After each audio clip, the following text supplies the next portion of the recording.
Capítulo 6 de este libro del Génesis, versículos 11 a 16. Dice el texto: Pero la tierra estaba corrompida ante Dios y se había llenado de violencia.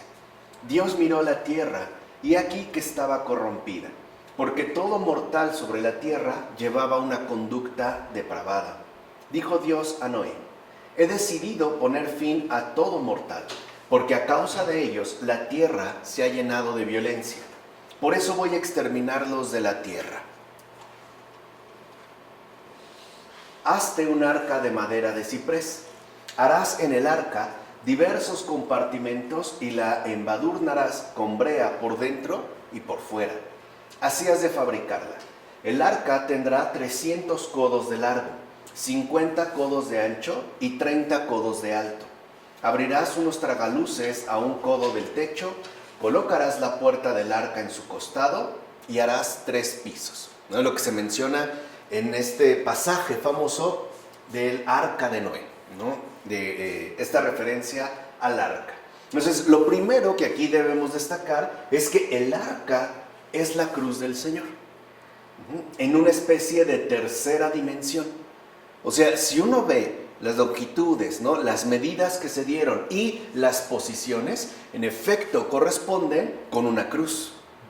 Aunque claro, el arca estaría recubierta, en realidad la base o la estructura, el soporte como tal, da una cruz. Entonces lo que aquí se manifiesta es que se trataría de la verdadera fuente de salvación que nos rescata de todo naufragio. O sea, entiéndase la inundación, por ejemplo, a veces que podemos vivir en base a problemas, calamidades, incluso situaciones personales que nos van hundiendo cada vez más. Aparece aquí ya justo la verdadera fuente de salvación, que está figurada a través del arca que Dios indica construir a Noé. Y su puerta al costado, ¿no?, porque hasta ahí está la indicación, como acabamos de ver, es justo la herida abierta del crucificado. O sea, aquí ya se nos concede el acceso plenamente irrestricto a nosotros. ¿Qué quiere decir? Que aquí justo, ¿no?, lo que ya se menciona a través de hablar de esta puerta colocada al costado, sería la misericordia. Y los 3 pisos, o sea, el hecho de que se mencione, ¿no?, los segmentos o niveles que posee el arca y que son 3, representan que esto, es decir, esta salvación verdadera, esta obra real de misericordia, es justo una obra plena de Dios. O sea que es, digamos, la obra consolidada, la acción por excelencia del Padre, del Hijo y del Espíritu Santo. Entonces es muy interesante darnos cuenta cómo en la Biblia se va anunciando siempre, ¿no?, este misterio de salvación, y además este misterio de salvación es siempre remitido a Dios en su plenitud, es decir, en su verdadera naturaleza trinitaria. Ahora bien, alguien podría preguntar: Adán, creado por Dios en los comienzos del mundo, ¿fue entonces condenado por causa de su falta de fe o por el pecado? No es posible decir que fuera castigado por su incredulidad, sino únicamente por su desobediencia.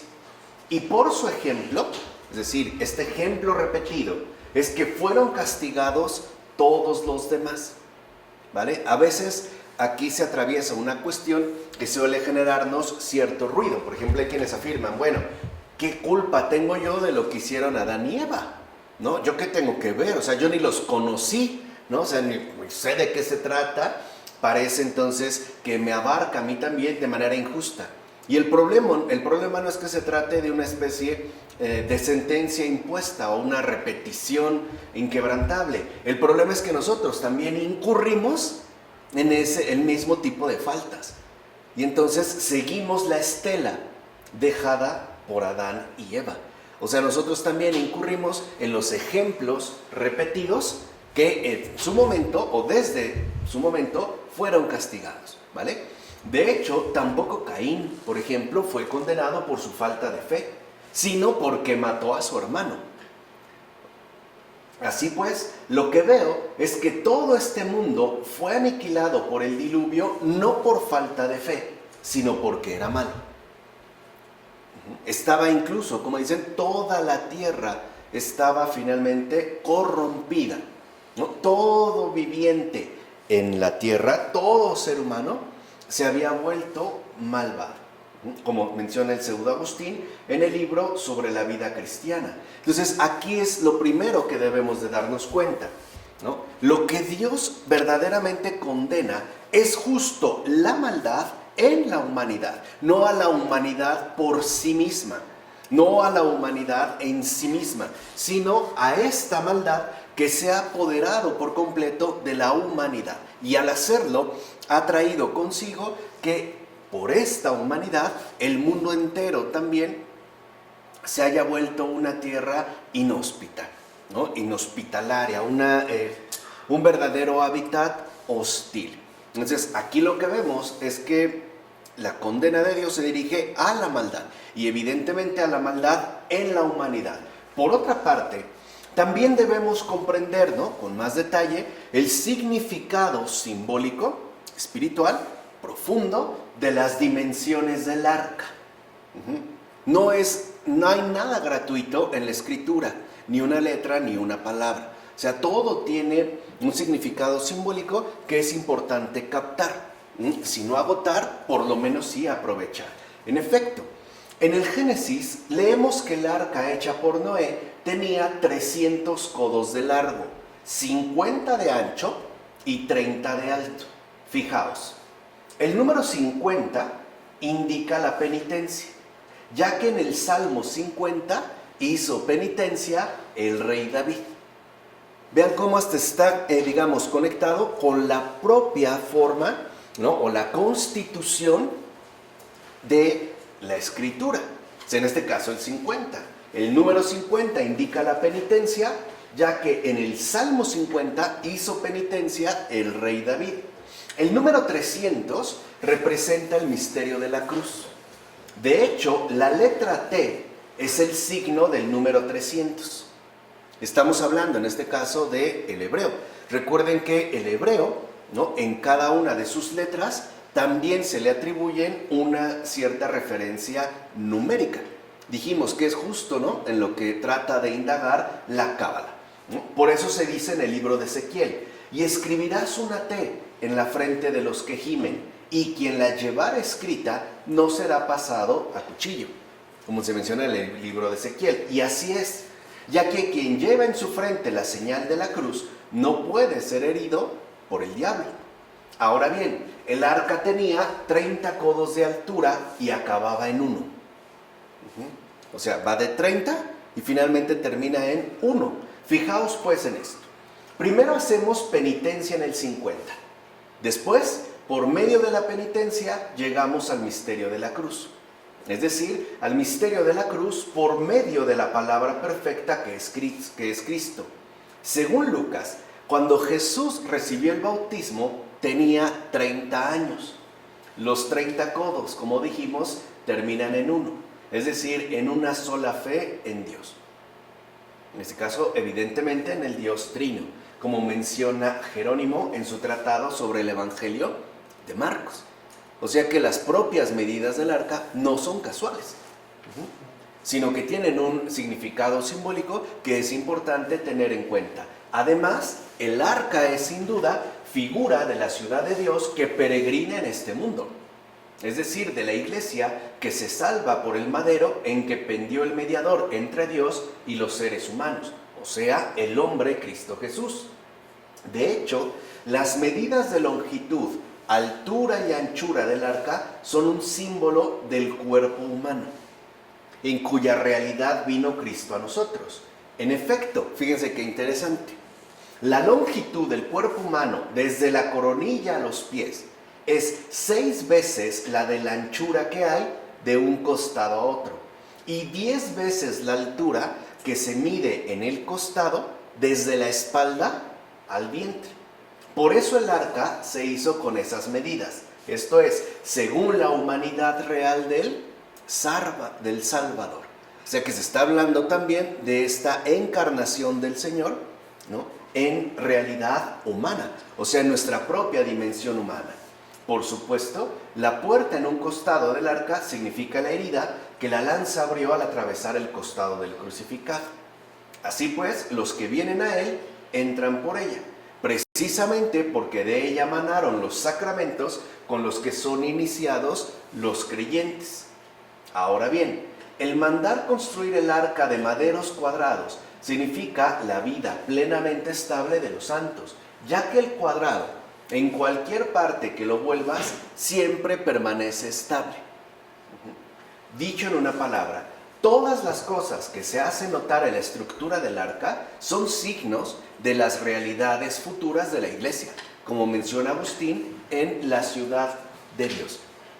¿Se dan cuenta cómo incluso esta indicación tiene un peso importante? En tanto nos remite precisamente a el misterio de la salvación, que como ya sabemos es inseparable de la encarnación del Señor y de la obra divina, ¿no?, que por excelencia se ha llevado a cabo. Así es como nosotros pasamos a este capítulo 6, versículos 17 a 22. Voy a traer el diluvio sobre la tierra para exterminar todo ser con hálito de vida bajo el cielo. Todo cuanto hay en la tierra perecerá. Contigo, en cambio, voy a establecer mi alianza. Entraréis en el arca tú y tus hijos, tu mujer y las mujeres de tus hijos. Meterás en el arca una pareja de todo ser vivo, de toda carne, para que sobrevivan contigo. Serán macho y hembra. De cada especie de aves, de animales y de reptiles del suelo, de cada una entrará una pareja contigo para que sobrevivan. Tú mismo procúrate todo tipo de alimento y almacénalo para que os sirva de comida a ti y a ellos. Noé hizo todo tal y como Dios le había ordenado.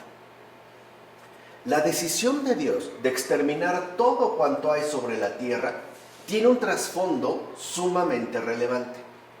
Dios mismo asume la ruina que los seres humanos han provocado para llevarla de una vez hasta el final. Fíjense, esto es muy importante. O sea, esto significa que dicha ruina no tendrá la última palabra, sino que, por el contrario, ahora esto, que ya es una ruina, quedará convertida en bendición renovada. O sea, el mal que hemos hecho, Dios ahora lo asume, ¿no?, lo toma pues por cuenta propia para cambiarlo por completo.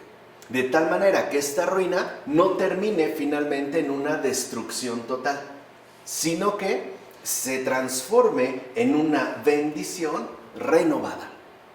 Es lo que vemos que sigue ocurriendo, por ejemplo, al nivel personal de la existencia. Cuando una persona tiene una verdadera conversión, lo que hizo el Señor es tomar en sus manos esta ruina, asumirla y justo por su bondad transformarla en una bendición renovada. Renovada porque el simple acto de creación es ya una bendición. Pero bueno, si echamos a perder la vida y el Señor nos rescató, lo que vemos es que la ruina que produjimos no tuvo la última palabra. Es lo mismo que está sucediendo aquí, pero a gran escala. Aquí sí podemos hablar de a una escala planetaria, a una verdadera escala mundial. Es lo que hace el Señor. Si Él no interviene, ahora sí, todo se va directamente al carajo. Tal cual. Y Él no lo permite, justo porque nos ama. Interviene pues, y entonces no deja que la ruina provocada por nuestra respectiva maldad tenga la última palabra, sino que Él ahora la toma y tiene la capacidad de transformarla en bendición renovada. En efecto, lo único que hace Dios es llevar hasta el final la destrucción que los seres humanos ya habían comenzado. Ok, ya le empezaste, entonces mejor vamos a llevarlo, ¿no? Ya, a su culminación, pero bajo mi soberanía, no bajo tu respectivo proceder. Entonces lo que podemos ver es que Dios toma lo malo para convertirlo incluso en algo bueno. Y por tanto, la destrucción no será ni lo único ni lo definitivo. O sea que Dios muestra a través del diluvio su infinita misericordia. Y aquí hay algo para meditar profundamente. A veces nos cuestiona demasiado el por qué hay tanto mal en este mundo. Por eso, porque lo importante no es que haya tanto mal, es que existe un Dios que lo toma incluso, ¿no?, lo toma por las riendas y lo convierte en una bendición renovada. Por eso, o sea, porque lo principal, en pocas palabras, no es el mal, es esta bondad invencible. ¿Entienden? Entonces lo que vemos, pues, es que Dios mismo aquí tomará la iniciativa para asumir esta situación que se está dando y llevarla a su verdadera culminación, es decir, a una verdadera renovación según su infinita misericordia. En todo caso, lo que sí quedará destruido es esa maldad extendida en toda la creación para poder empezar de nuevo. Es como se hace necesario, pues, quitar todo aquello que se ha echado a perder para volver a empezar de nuevo. De hecho, la alianza de Dios con Noé, la primera, que como tal, es decir, que en términos de alianza aparece en la Biblia, subraya de modo especial la iniciativa divina. Es pues su soberanía la que establece la emergencia de una morada por completo purificada, que es lo que se requiere. O sea, quitar pues todo lo que está echado a perder, todo lo que se ha echado a perder para dar paso a la emergencia, a la aparición de una morada completamente purificada. No olvidemos que desde el principio el Espíritu de Dios se cernía sobre las aguas. Es pues la misma Escritura la que testifica desde el inicio que el agua es un elemento purificador. Por eso en los tiempos de Noé, Dios sumergió el pecado del mundo en el agua, como menciona Juan Damasceno en su exposición de la fe, y tiene toda la razón. Hoy incluso en estos tiempos, ¿no?, de coronavirus, de SARS-CoV, ¿no?, 2-19, vemos como el agua sigue ejerciendo su respectiva función purificadora. Por eso se nos invita a estarnos lavando las manos continuamente, ¿no? O sea, estarnos lavando las manos de manera continua. Entonces, ¿qué es lo que hace el Señor? Sumerge todo el pecado, ¿no?, que se ha extendido en el mundo en esta agua purificadora. O sea, es pues un gesto de su obra divina. Ahora, aquí entendemos algo importante. Solo para Dios y solamente para Él, destruir no es perecer, sino purificar y bendecir. O sea, solo para Dios destruir es renovar. Entiéndase por ello, purificar y bendecir. Cuando el Señor, con su gracia, por ejemplo, destruye en nosotros, ¿no?, nuestra inclinación severa al pecado y nos concede una conversión, lo que hace con esta destrucción es purificarnos y bendecirnos, es decir, renovarnos, o sea, concedernos una vida nueva. Ahora bien, algo queda claro: todas las cosas mundanas mueren, pero el justo es el único que permanece para siempre. Y entiéndase, ¿no? Así pues, solo el justo, justicia en el Antiguo Testamento significa santidad, es aquel que a pesar de tanta maldad en el mundo, no naufraga.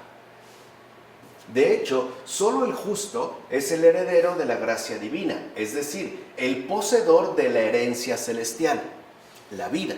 Y recuerden lo que ya también la Escritura nos había comentado unos versículos atrás. El que ejerce las virtudes como tales, ¿no?, en situaciones normales, es admirable. Pero el que ejerce las virtudes en situaciones que incluso parecen hacerlas imposibles, es sorprendente. O sea, dicho de una manera más simple, ser buenos en tiempos tranquilos es fácil. Seguir siendo buenos en tiempos realmente difíciles es bien complicado. Eso es algo que solo manifestaría, como aquí se menciona, ¿no?, en el lenguaje del Antiguo Testamento, el justo. Y por eso al justo se le concede conservar e incluso, ¿no?, mantener la herencia celestial, es decir, la vida. Con esto ya podemos pasar, bajo este esquema, al capítulo 7 de los versículos 1 a 5. El Señor dijo a Noé: entra en el arca, tú y toda tu casa, porque he visto que eres el único justo ante mí en esta generación. O sea, el único que se ha mantenido bueno entre tantos malos. De todos los animales puros tomarás 7 parejas. macho y hembra. Y de los animales impuros, una pareja, macho y hembra. También de las aves del cielo, 7 parejas, macho y hembra, para que sobreviva su descendencia sobre toda la faz de la tierra. Porque dentro de 7 días yo haré que llueva sobre la tierra durante 40 días y 40 noches. Y exterminaré de la faz de la tierra todos los seres que hice. Noé hizo todo tal y como el Señor le había ordenado. ¿Qué vemos en estos versículos y los anteriores? Un contraste directo con respecto a Adán. Noé, a diferencia de Adán, hizo todo tal y como el Señor le ordenó. O sea, permaneció pues obediente. Así pues, esto también nos deja en claro ya de entrada 2 cosas. Primera, nunca estamos obligados a pecar. A pesar de que el mundo esté en pecado, no estamos obligados. Y 2, también no estamos obligados a desobedecer a Dios. Porque incluso en un mundo tan saturado de maldad, tan hundido pues en la corrupción como le tocó a Noé en sus tiempos, él se pudo mantener en pie. O sea, se pudo justamente, ¿no?, conservar como justo. Entonces aquí también se presenta la segunda intervención divina a través de esta invitación a entrar en el arca. No le está diciendo, ya dijimos en un primer lugar, qué hacer. Lo vimos en los versículos anteriores. El arca es figura de la cruz del Señor. Es de hecho el anuncio de la salvación en la persona del crucificado. Incluso corresponde con las medidas, ¿no? Ahora bien, la iniciativa de Dios comienza con una indicación detallada acerca de todo lo que debe hacerse. En este caso, dirigiéndose a Noé. O sea, no deja nada al azar. Está diciendo qué y cómo hacerlo también. Está siendo, pues, ¿no?, detallado en las indicaciones que ofrece. De hecho, el centro de tal iniciativa divina tiene que ver con la preservación de la vida del justo, es decir, de toda su casa. Y aquí hay otro aspecto importante. La bendición de Dios nunca apunta de manera exclusiva al justo, al santo, al bendecido, sino a toda su descendencia. O sea, por él, muchos otros serán igualmente bendecidos. Ese de hecho es el peso de la misión. La persona que cumple la misión que Dios le encomienda en este mundo, permitirá que muchos otros se vean sumamente beneficiados. O sea, el verdadero propósito de una misión no es uno mismo, son aquellos en los que repercute, ¿no? Hay una relación, pues, de responsabilidad. Pero también es cierto que aquí hay un significado igualmente importante, ya que se nos incita a considerar que el vigor de la mente en el alma y del alma en el cuerpo viene a ser lo que el padre de familia es en su propia casa. En efecto, si la mente es segura, segura es la casa, segura es el alma. Y si el alma está incólume, también la carne está incólume. La mente sobria sujeta toda pasión, gobierna los sentidos y domina la palabra. Por tanto, rectamente dice el Señor al justo: entra tú. Es decir, métete en ti mismo, en tu mente, en la parte principal de tu alma. Allí está la salvación, allí está el timón, fuera está el diluvio, fuera está el peligro. Si estuvieras dentro, también estarías seguro fuera. En efecto, cuando la mente es dueña de sí misma, los pensamientos son rectos y las acciones son buenas, como menciona Ambrosio en este libro sobre Noé. Veamos ahora el motivo de la orden de introducir en el arca 7 machos y 7 hembras de los animales puros y 2 machos y 2 hembras de los impuros para que se alimente la semilla por toda la tierra. Todo empieza pues por una semana pura, ya que es puro y sagrado el número 7, ya lo habíamos comentado. En efecto, el número 7 no está unido a otro número ni es engendrado por ningún otro. Por esto es llamado virgen. Por el contrario, el número 2 no es pleno, justo porque está dividido, macho y hembra. Así pues, lo que no es pleno hay que considerarlo vacío. Pleno es entonces el número 7. Y es además similar a aquel número primero, porque el alfa es semejante a aquel que existe desde siempre. De hecho, de él dimanan y son movidas todas las virtudes que se encuentran en cada especie, como menciona Ambrosio en este libro sobre Noé. Entonces, en síntesis, aquí, en estos versículos que estamos comentando, ya se vislumbra la verdadera generación virginal de la casa del justo, Jesucristo y su iglesia. O sea, aquí ya se está anunciando justamente esta generación virginal de la casa del justo. ¿Qué hay que entender entonces por la casa del justo? La propia persona de Jesucristo, nacido de esta llena de gracia, esta virgen, este 7 en su plenitud, y por ende también de su iglesia, porque de ahí es donde está emanando justo la descendencia del santo. De hecho, el santo de los santos, que es Jesucristo y su iglesia. Entonces la iglesia en efecto no es resultado de la unión de macho y hembra. O sea, con ello ya se está indicando que no es algo meramente natural, sino que es resultado de aquel que, nacido de la Virgen, existe desde siempre y por siempre. Ahí se refleja, pues, ¿no?, el significado simbólico que contiene esta referencia a las 7 parejas de machos y hembras. Ahora bien, reconozcamos entonces que aquel arca era figura de la iglesia y que es ahí donde se nos invita a entrar para ser puros. Por supuesto, fíjense, sin por ello rehusar que vengan a nosotros y con nosotros los animales impuros hasta el fin del diluvio. Ambos, puros e impuros, estaban juntos, pero no fueron ofrecidos juntos por Noé al Señor en el sacrificio agradable. De hecho, no abandonaron antes de tiempo el arca los animales puros en razón de los impuros.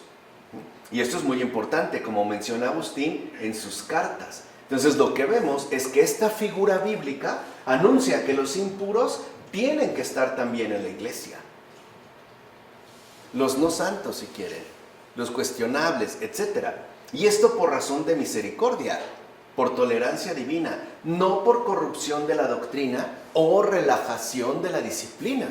Cuando a veces nosotros, a lo mejor, también somos ejemplos de estos impuros. Lo podemos ver en sacerdotes que no realizan bien su función, o en laicos que no dan buen testimonio, o en religiosos que andan como desvariando, etcétera, etcétera, etcétera. Ahí están los impuros, pero tienen que ir juntos.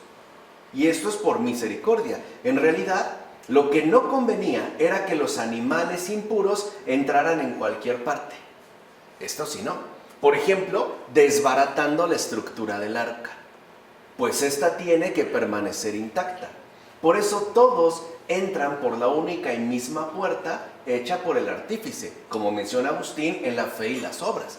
O sea que, de entrada, nosotros también tenemos que ejercitar la caridad de manera ininterrumpida.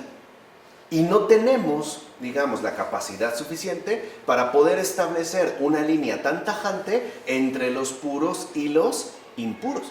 O sea, no tenemos pues esta lucidez plena de juicio, sino que tenemos que ir unos juntos a otros, dentro de esta misma arca.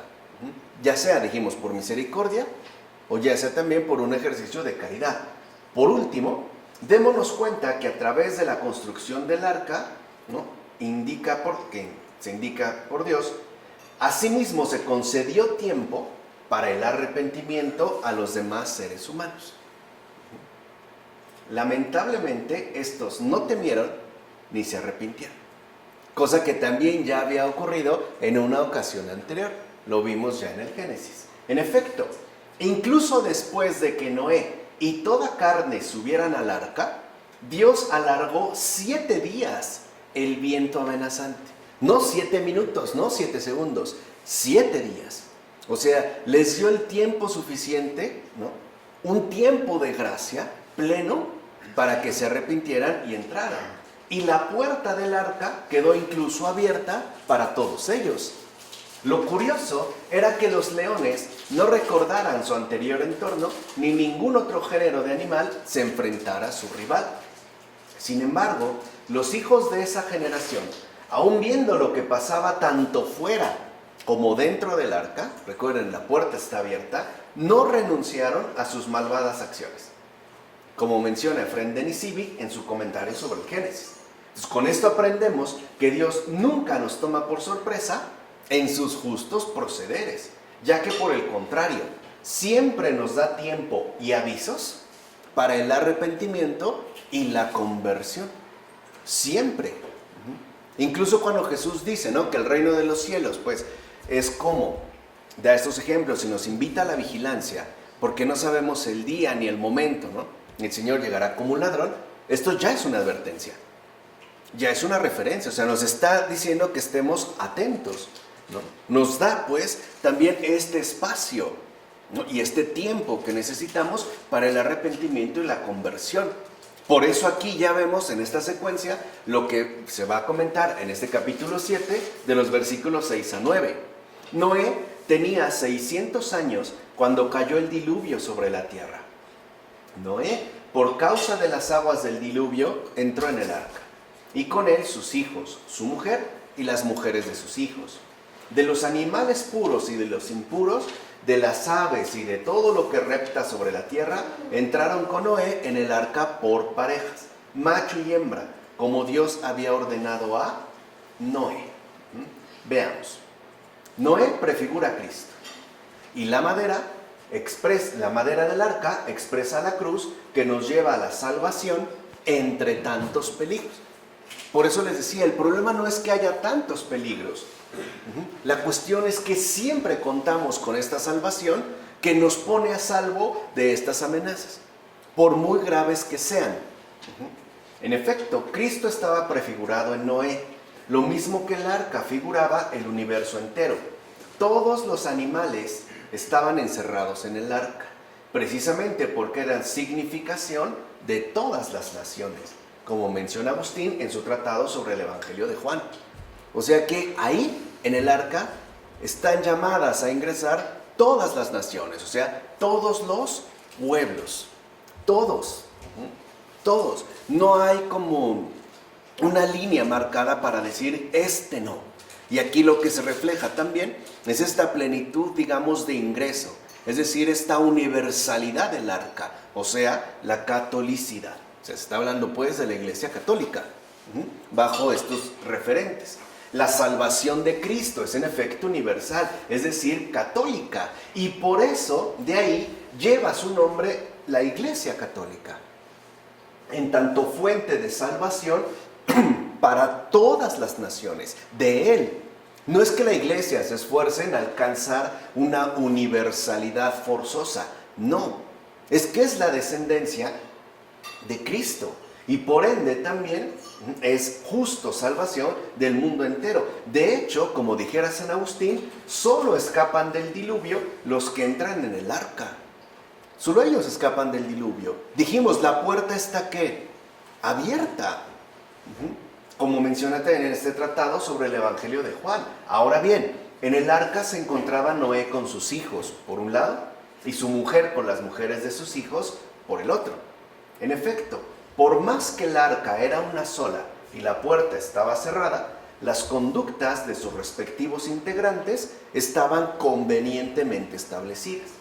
Así pues, aunque la iglesia esté cerrada y todos vosotros dentro, que las conductas no se desordenen. Dejemos pues que los negocios de este mundo vayan por separado. O sea, hay también un orden. Que los hombres estén con los hombres y las mujeres con las mujeres dentro de la iglesia. No vaya a ser que el principio de salvación se convierta en ocasión de perdición, como también ocurre, lamentablemente, de manera muy frecuente. O sea, el Señor nos concede una bendición y resulta que se transforma en ocasión de maldición. O sea, el Señor nos da un bien y terminamos haciendo de eso un gran mal. Dice, pues por más que la idea de sentarse los unos junto a los otros sea en verdad hermosa, conviene que las pasiones se mantengan alejadas, como menciona Cirilo de Jerusalén en las catequesis, ¿no?, las procatequesis. Entonces veamos, el orden al interior de la iglesia no es algo meramente arbitrario, sino que es sumamente realista, porque desde el principio se toma muy en serio, es más, yo me atrevería a decir extremadamente en serio, meticulosamente en serio, nuestra condición humana tal y como es. O sea, por eso se establece conveniencia en las conductas. Por eso hay monasterios masculinos y monasterios femeninos. Porque saben que al final también tenemos pasiones. Somos seres humanos, tenemos debilidades. No es por una mera ostentación de una suerte de pureza elevada. No es por eso. Es por conveniencia propia, como mencionó Cirilo de Jerusalén. O sea, desde aquí se toma muy en serio lo que somos y cómo somos.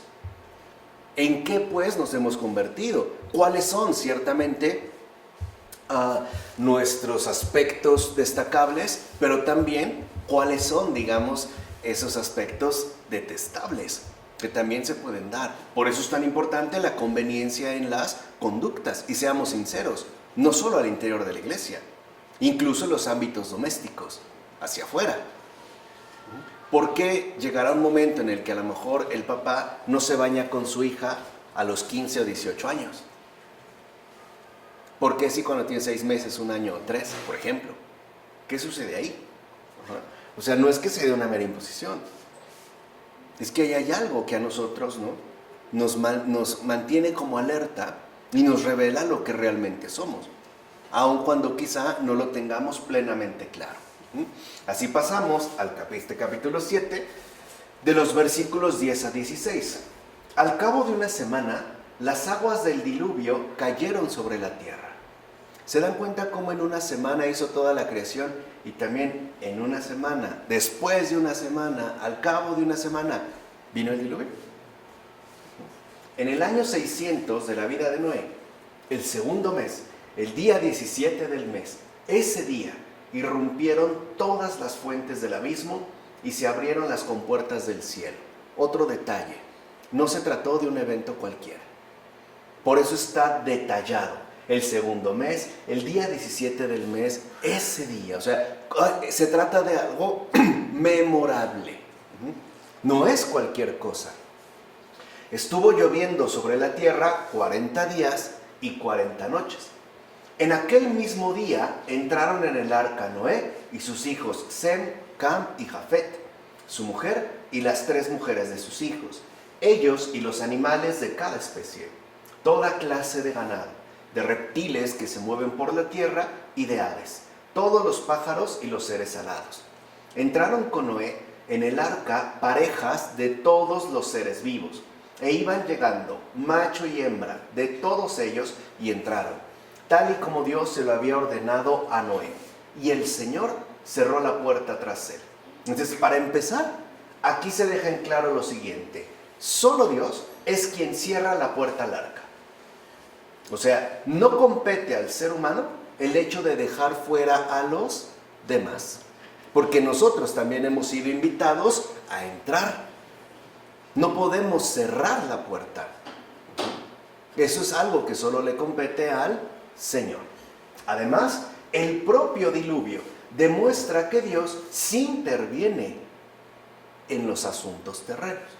O sea, no es por tanto una suerte de Dios lejano, indiferente ante todo lo que ocurre, como sucedía, por ejemplo, en el paganismo. Que eso es parte, ¿no?, digamos, de la experiencia profunda de los griegos, es decir, de los trágicos griegos. Estos dioses que, siendo dioses, están como al margen de todo lo que ocurre en esta tierra, en este mundo. De hecho, más que el castigo, lo que realmente le importa a Dios es la preservación de la vida del justo y de toda su casa. En eso es en lo que se pone detalle. No vimos hasta detalle en la construcción del arca. De hecho, su principal interés está en la salvación, siempre, no en la destrucción. Por eso cuando pensamos de que ya parece que llega el fin del mundo, lo estamos pensando mal, lo estamos pensando como un momento de destrucción. No realmente lo estamos contemplando como una ocasión de salvación. El único interés de Dios para nosotros es de salvación, no de destrucción. Ahora bien, en cuanto al hecho de prolongar el diluvio 40 días y 40 noches, ocurre también que con esto se manifiesta la amorosa clemencia de Dios. Efectivamente, por su gran bondad, quería que al menos algunos de ellos escaparan de la universal perdición. Es decir, al ver con sus propios ojos tanto la perdición de sus congéneres como la general destrucción que también les llegaría a ellos. En efecto, fíjense, era normal que el primer día quedase anegada, o sea, ya inundada, alguna parte visible de la tierra, y que el segundo día se añadiese alguna parte más. Y lo mismo en el tercer día y los siguientes, o sea, poco a poco. Por esa razón, Dios fue prolongando el diluvio hasta 40 días y 40 noches, que como sabemos es el tiempo bíblico de purificación. 40 días y 40 noches, como Jesús en el desierto. De hecho, Dios mismo les quitó todo pretexto que les sirviera de excusa. Si hubiera querido y así lo hubiera ordenado, en un solo instante hubiera negado absolutamente todo. Sin embargo, se sirvió Dios de tantos días para mostrar su propia benignidad amorosa y por tanto para ofrecer también un ejemplo digno de imitación, como menciona Juan Crisóstomo en sus homilías sobre el Génesis. ¿Qué significa? Que incluso nosotros, al momento de la corrección, debemos de llevarla a cabo imitando el proceder del Señor, o sea, con benignidad amorosa. Nunca es como de tajo, porque si lo que realmente está de por medio y lo que verdaderamente importa es la salvación, hay que extender pues todos los recursos hasta el extremo, hasta el último momento. No podemos acortar este tiempo de benevolencia, ¿no? A ejemplo pues del Señor. Es como se va mencionando y aquí vemos cómo se va profundizando poco a poco justo en este gesto. Así llegamos a los versículos 17 a 24 del capítulo 7. 40 días duró el diluvio sobre la tierra. Las aguas fueron creciendo y levantaron el arca, de manera que se alzó por encima de la tierra. Las aguas arreciaron y aumentaron mucho sobre la tierra, pero el arca flotaba sobre la superficie de las aguas. Más y más crecieron las aguas sobre la tierra, de manera que todas las montañas quedaron cubiertas, incluso las más altas que hay bajo el cielo. Subieron las aguas 15 codos por encima y quedaron cubiertas las montañas. Pereció todo ser que se mueve por la tierra, aves, ganados, fieras, todos los seres que llenaban la tierra y toda la humanidad. Todo lo que tenía algún modo de respiración, todo cuanto existía en la tierra firme, murió. Así el Señor exterminó todos los seres que había sobre la faz de la tierra, desde el hombre hasta el ganado, los reptiles y las aves del cielo. Todo fue exterminado de la tierra. Solo quedaron Noé y los que estaban con él en el arca. Las aguas inundaron la tierra durante 150 días. ¿No? Ya, si lo ven, hay como una profundización al respecto. Como podemos ver, las aguas del diluvio aumentan y finalmente llegan a cubrir las más altas montañas. De hecho, todo ser que había en la tierra fue exterminado. No obstante, la pequeña arca flota y lleva dentro las semillas de un nuevo comienzo. Está como resguardada. Dentro, digamos, de esta inundación, el arca se mantiene a flote. Y es una imagen muy hermosa, porque por encima de dicha destrucción, una pequeña esperanza se mantiene a flote. No todo está perdido. Además, esta pequeña esperanza que se mantiene a flote por encima de la total destrucción será suficiente para empezar todo nuevamente. Por eso vemos como esta pequeña arca se manifiesta como esa pequeña esperanza que no naufraga. Ahora bien, veamos dónde es que tiene su comienzo este sagrado número de 40 días. En primer lugar, lo encontramos en el Antiguo Testamento, es decir, en tiempos de Noé, cuando todos los seres humanos se dedicaban a la iniquidad. Así pues, ese número de días contiene cierta imagen misteriosa de la Cuaresma. En efecto, la inundación de todo el orbe no remite solamente al diluvio que tuvo lugar, sino al bautismo. De hecho, tuvo lugar un bautismo mediante el cual fue lavada la iniquidad de los pecadores.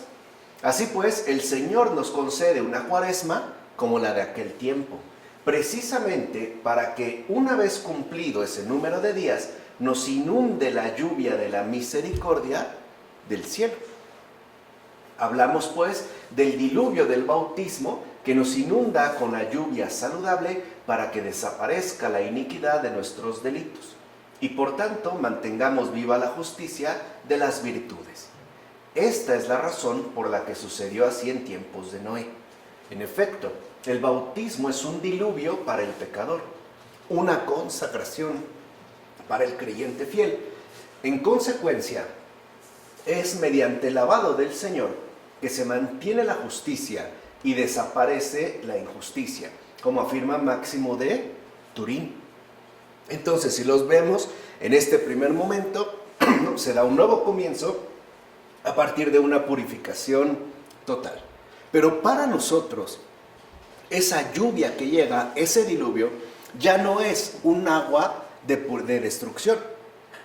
Ya sabemos en qué sentido se aplica a Dios, sino un agua de renovación y de purificación.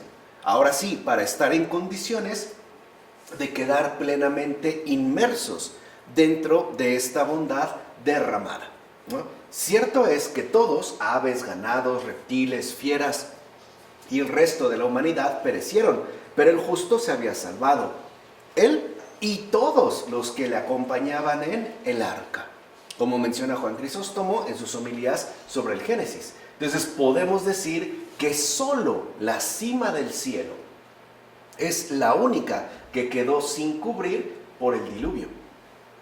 Porque como dijeron, también fueron cubiertas las ¿qué? Las montañas. Veamos, esta cima, en primer lugar, es la oración. O sea que aquí también se nos da una figura de cómo quedar a salvo de la catástrofe. ¿Qué es lo único que no alcanza la inundación? La oración, ya que es ahí donde habita el espíritu de vida. Y en segundo lugar, esta cima es la práctica ininterrumpida de todas las virtudes, o sea, vida del alma. Y en esto consiste precisamente la verdadera vida del creyente o discípulo del Señor. Oración y práctica ininterrumpida de todas las virtudes. Lo que nosotros resumimos en una sola palabra: caridad. Eso es lo que nunca alcanza, pues, ¿no?, este diluvio. Debemos, por tanto, tener en cuenta lo siguiente. Cuando la Escritura dice que todo lo que tiene espíritu de vida y todo lo que estaba sobre la tierra seca fue destruido con el diluvio, da a entender, según su estilo, que dicho espíritu de vida o alma viviente se refiere a los animales, es decir, al sentido corporal. En efecto, aquí la Escritura en griego no dijo neuma, sino noen, como menciona Agustín en La Ciudad de Dios.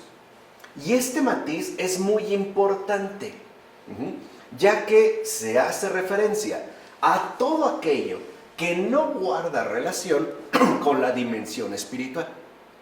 O sea, la verdadera dimensión espiritual, lo que nosotros llamaríamos como tal espíritu, es el neuma. Pero aquí la Escritura, ¿no?, me voy a regresar, como dice Agustín, cuando habla de espíritu de vida, o que también puede traducirse por alma viviente, no está hablando del neuma, sino del noen. Y este matiz es fundamental porque quiere decir que lo que se extinguió es todo aquello que no guardaba ya ninguna relación con la dimensión espiritual, sino con la dimensión bestial, con la maldad, aun cuando estuviera animado. Está hablando de perversión, de corrupción, de depravación humana, de su corrupción moral extrema. De hecho, Como consta por las Escrituras que fue inundada toda la tierra y el agua se elevó 15 codos por encima de todos los montes, es evidente que no habla de la tierra, sino del pueblo que obedece a Dios, a quien de antemano también había preparado descanso en Jerusalén, como se demuestra por los mismos símbolos que se dan en el diluvio. Quiero decir que por el agua, la fe y el madero huirán del futuro juicio de Dios los que hacen penitencia de sus pecados, como afirma Justino Mártir en su diálogo contra Trifón. Ahora bien, cuando leemos la historia del santo Noé, es decir, cómo fue introducido en el arca con los suyos para poder escapar de manera admirable del diluvio que destruyó a los impíos, con ello se pone de manifiesto que el Señor ama la justicia y odia la iniquidad, y además que sabe apartar los piadosos de la tentación y castiga merecidamente a los impíos. Así pues, mediante una comprensión espiritual, se descubre que este pasaje está lleno de misterios sagrados. Por ejemplo, que el arca parece significar la Iglesia Católica, como también lo menciona en la primera carta del apóstol Pedro. Que el agua del diluvio significa el bautismo, que los animales, puros e impuros, son los hombres espirituales y carnales que están dentro de la iglesia, o perfectos e imperfectos, pero ambos dentro de la iglesia, es decir, al interior del arca. O bien, que las maderas entrelazadas y embadurnadas del arca son los doctores fortalecidos con la gracia de la fe, o sea, lo que hoy llamaríamos los padres de la iglesia, los grandes teólogos, los grandes santos. Gracias a ella la iglesia se mantiene ¿qué? A flote.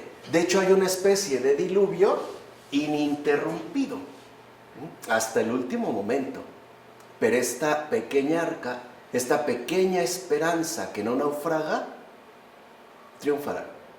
Se mantendrá así hasta el final, ¿no? Como dice Beda en su texto sobre el tabernáculo. Así pues, el relato de Noé nos presenta la situación pasada, presente y futura de la condición humana. Y al mismo tiempo nos hace visible de qué manera Dios interviene en este mundo, a pesar de todo, favoreciendo siempre la salvación. Aun cuando nosotros no captemos de fondo la presencia de esta salvación.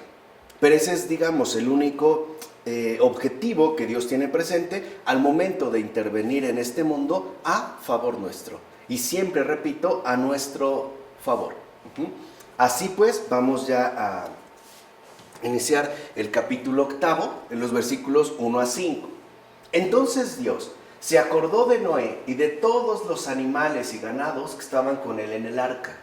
Dios hizo soplar un viento sobre la tierra, de manera que las aguas decrecieron. Se cerraron pues las fuentes del abismo y las compuertas del cielo, y cesó la lluvia. Poco a poco las aguas se fueron retirando de la tierra, y al cabo de 150 días habían menguado. En el mes séptimo, el día 17 del mes, el arca se posó sobre los montes de Ararat. Las aguas siguieron menguando poco a poco hasta el mes 10, y el día 1 del mes 10 se pudieron ver las cumbres de los montes. Podemos decir que lo peor ya pasó.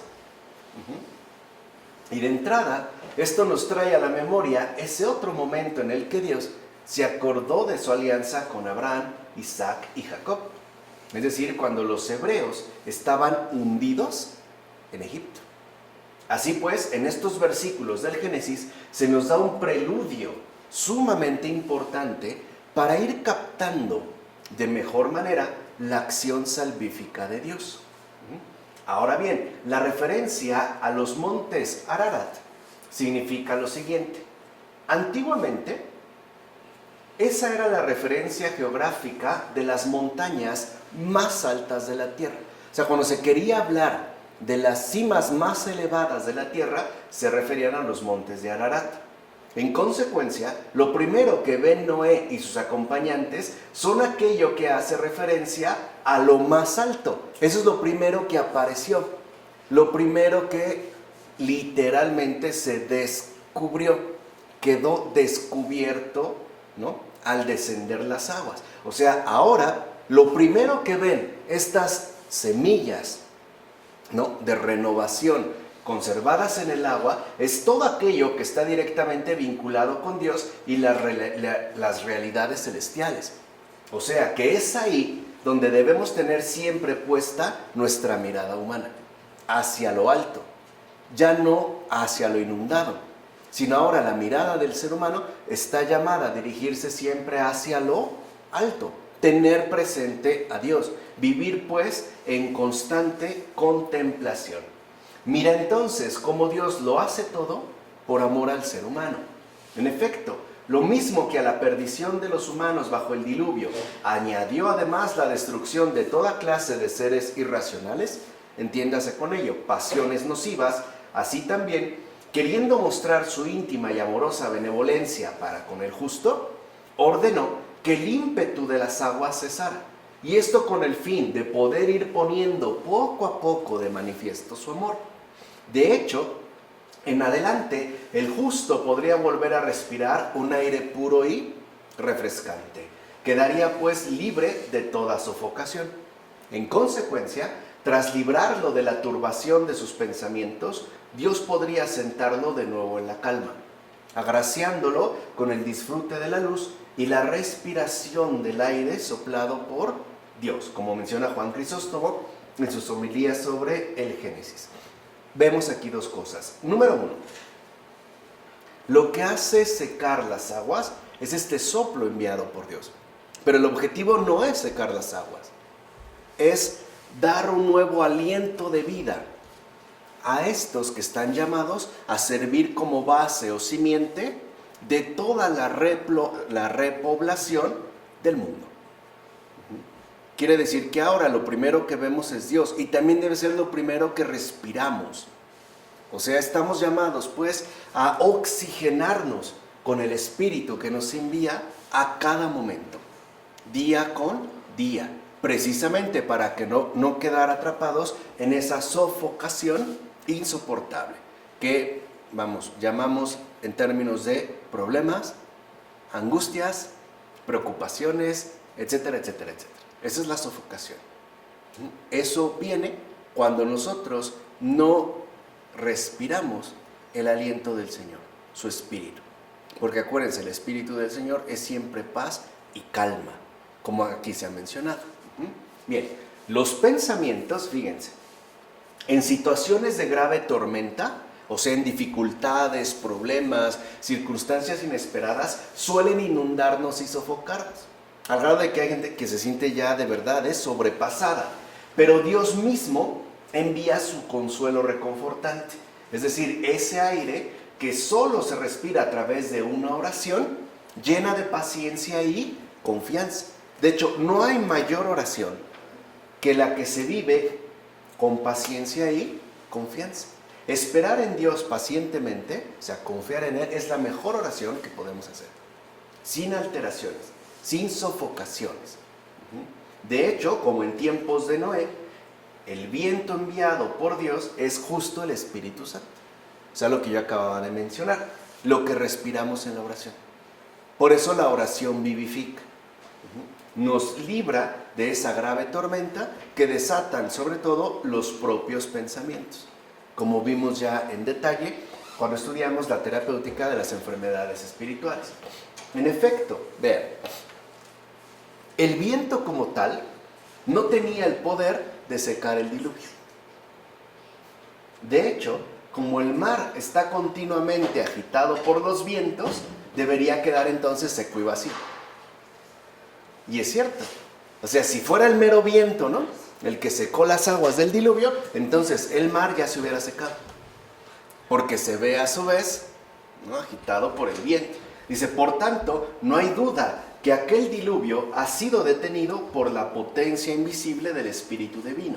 Es decir, no por un simple soplo, sino por una intervención celestial, como menciona Ambrosio en su texto sobre Noé. Y es cierto, cuando se presentan en nosotros graves inundaciones, lo único que nos puede poner a salvo es una intervención celestial. O sea, es una llamada directa a la oración, a la paciencia y a la confianza, porque en Él está la salvación y solo de Él procede. como en efecto lo empezó a indicar desde las indicaciones que le diera Noé al momento de construir el arca. O sea que, en síntesis, solamente Dios nos puede liberar de todas nuestras difíciles y problemáticas inundaciones. Solamente Él.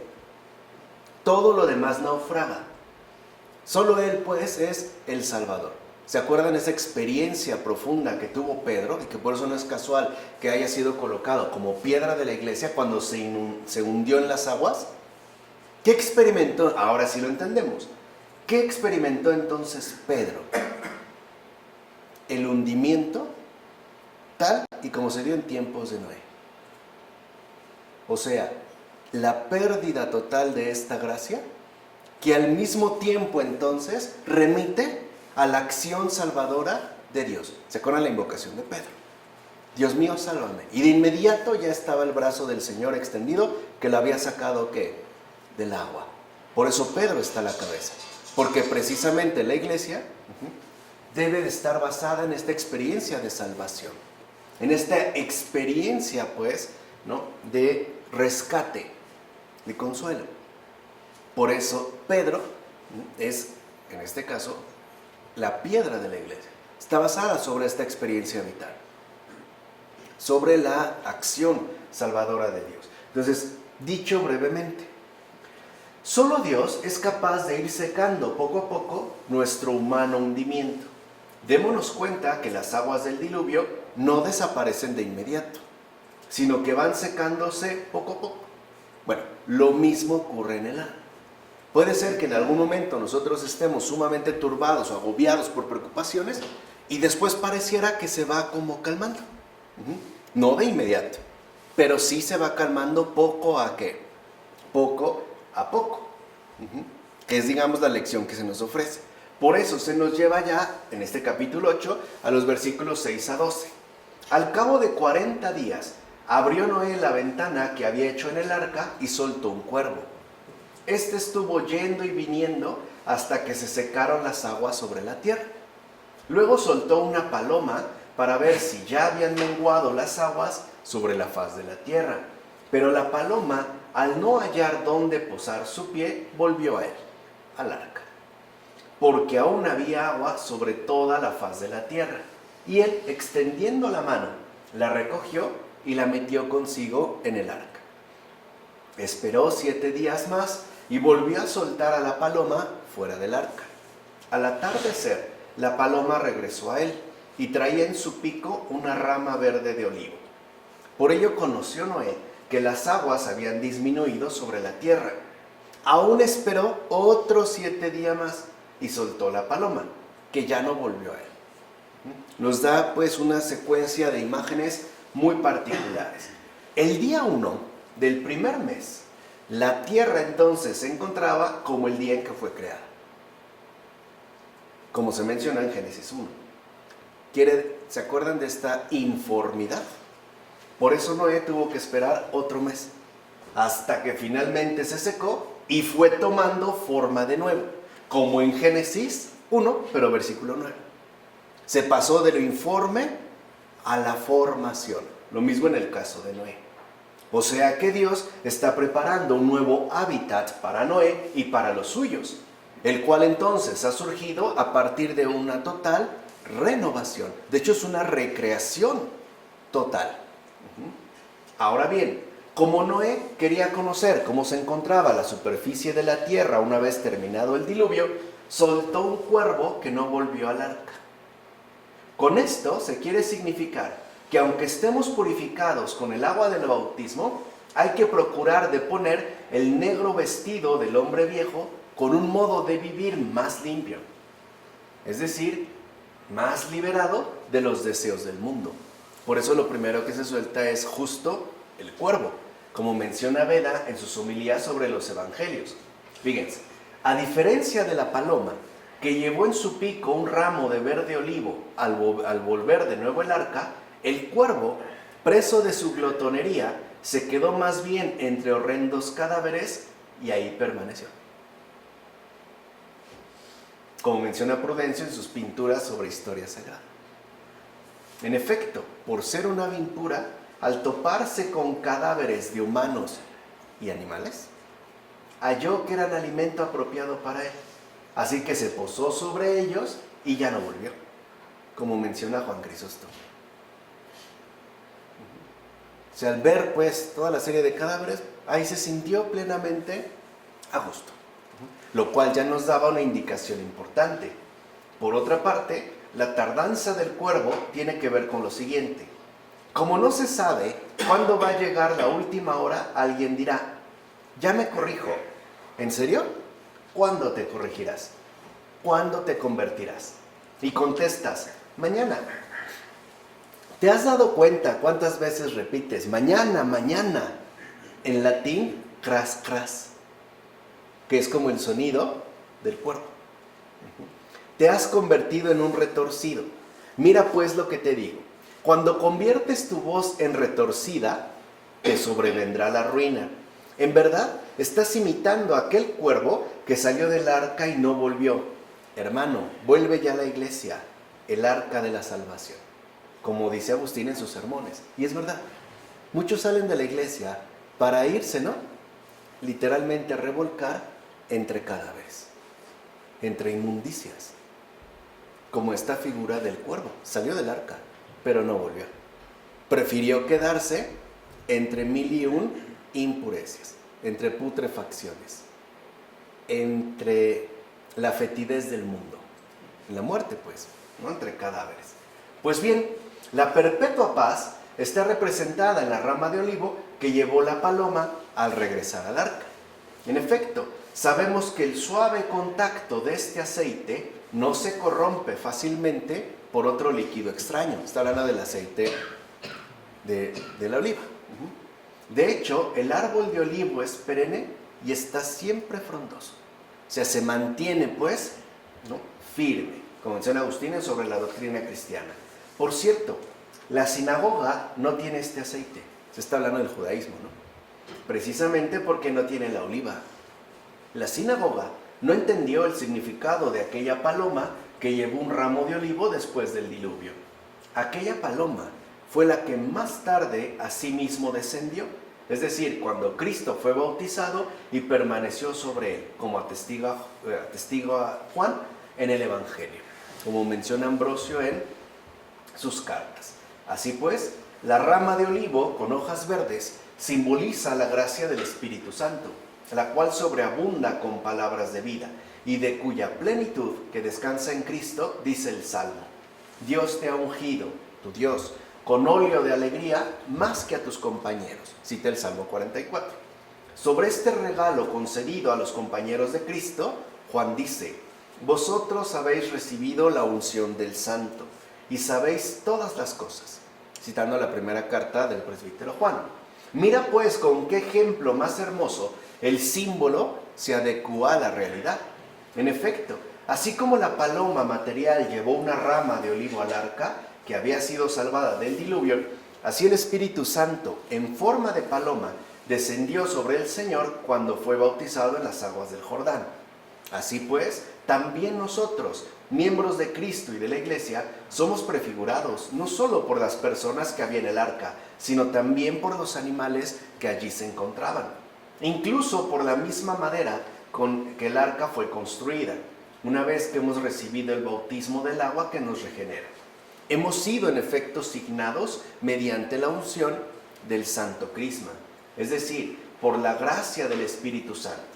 Que el Señor se digne mantener inmaculada esta gracia en nosotros, como menciona Beda en sus homilías sobre los evangelios. O sea que cuando la paloma regresa con una rama de olivo en el pico, lo que está simbolizando es la unción sacramental que nos ha sido concedida. Nosotros también ya hemos recibido esta unción, este aceite de salvación. Y que además remite a un árbol perenne, o sea, quiere decir que no muere como tal, se mantiene, y que está siempre frondoso. Es la unción de la vida. Es justo el aceite de la vida. Ahora bien, también se dice que la paloma es el mismo Cristo, porque es ligera, suave y sencilla. De hecho, Él ordena a sus santos que sean como palomas, cuando les dice: sed sencillos como palomas. No está citando Mateo. Así pues, puesto que Cristo es la paloma, el profeta dice de Cristo mismo que después de la pasión volvió al cielo. ¿Quién me dará entonces alas como de paloma para volar y descansar? Cuando Cristo el Señor dio comienzo a los sacramentos de la Iglesia, descendió como una paloma. Entiende pues el misterio y reconoce el sacramento. Es entonces la misma paloma la que ahora viene a la Iglesia de Cristo en el bautismo, es decir, aquella que en otro tiempo se acercó al arca de Noé. En aquel entonces, esta paloma anunció seguridad mediante un ramo de olivo. Eso significó para Noé que ya había tierra firme. Y ahora confiere eternidad con una señal de la divinidad. O sea, para Noé eso daba la seguridad de la tierra, pero a su vez esto implicaba la seguridad del cielo también, la eternidad. En este simple gesto de la paloma, vean qué diferencia con el cuervo. Ahí literalmente, ¿no? Comiéndose o tragándose desperdicios y putrefacciones. En aquel entonces ofreció con su boca un signo de paz, la llevaba en el pico, y ahora vierte la paz misma que es Cristo, como afirma Máximo de Turín en sus sermones. Por último, tengamos en cuenta lo siguiente: por lo regular, los malvados no sufren castigo corporal por parte de los poderes de este mundo, ni padecen vejaciones por parte de los ciudadanos. En cambio, el corazón de los buenos no goza de miramiento alguno, sino hasta el final de este mundo, por causa de la mala conducta de los seres humanos. De hecho, hasta que no pase el diluvio, los que desean vivir plenamente con Cristo han de sufrir persecuciones y vejaciones. Estos han de permanecer resguardados en el arca que asimismo encierra al cuervo y a la paloma, como menciona Agustín en sus cartas. Creo que es una imagen muy importante de tener en cuenta. Aquí estas vejaciones son inevitables, pero si nos mantenemos al interior del arca, podremos sobrepasar esta terrible inundación. Pero acuérdense que también en el arca no solo hay palomas, también hay cuervos. No solo hay puros, también hay impuros. Todos vamos, si lo quieren ver así, en el mismo barco. Los impuros ayudan a los puros. Claro, por eso es que debemos estar todos ahí, todos dentro, para ejercitar la paciencia, la caridad, promover la conversión. Y finalmente esa es, digamos, la gran escuela de salvación. ¿Dónde más si no es en la iglesia? Bueno, en nombre del Padre, del Hijo y del Espíritu Santo. Amén.